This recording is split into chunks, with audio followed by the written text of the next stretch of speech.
This is how to play Silly Squabbles, the arguing game for competitive friends.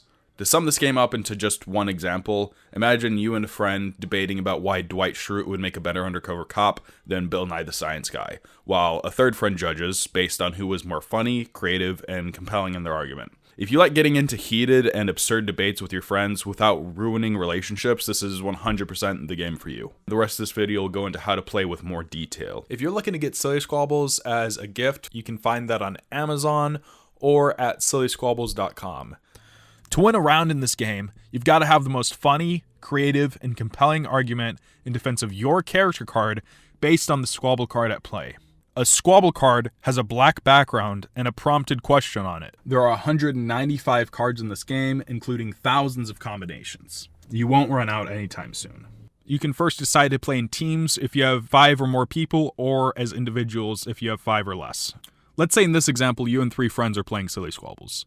You'll decide to judge for the first round, so you grab a squabble card. The squabble card is, who would you trust the least with a time machine? You would then deal every other player 5 character cards. In this example, player 1 gets Shaggy, Dwight Schrute, Taylor Swift, choose anyone in the room, and Ellen DeGeneres. Player number 2 gets Morgan Freeman, Karens, Cardi B, an escaped convict, and Gandhi. And player number 3 gets Willy Wonka, Darth Vader, the Joker, Jesse Pinkman, and Stewie Griffin.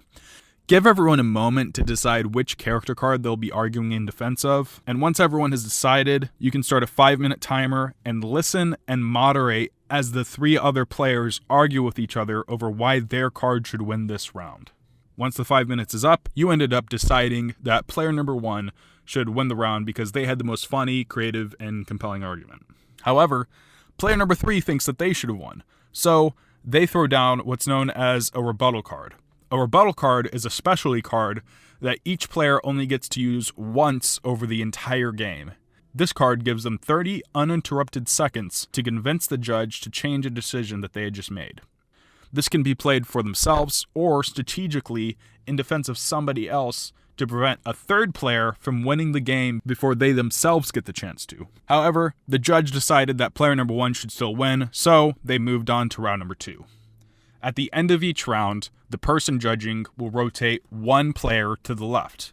Now, player number 1 will be judging, and players 2, 3, and 4 will be arguing with each other. To ultimately win the game, you've got to get 3 to 5 points depending on group size and time available. There's several other specialty rules in the game, such as the ability for the judge to alter the timing format, or the ability for the judge to completely inverse the squabble card. In round number 2, the judge gets who would be more of an embarrassment to you as a child. This specialty rule would allow the judge to inverse the squabble card, making it who would be least embarrassing to you as your child, after everyone had already chosen the character card that they want to play. Now players 2, 3, and 4 need to argue why they think a stereotypical simp, Drake, and Logan Paul would be the least embarrassing child.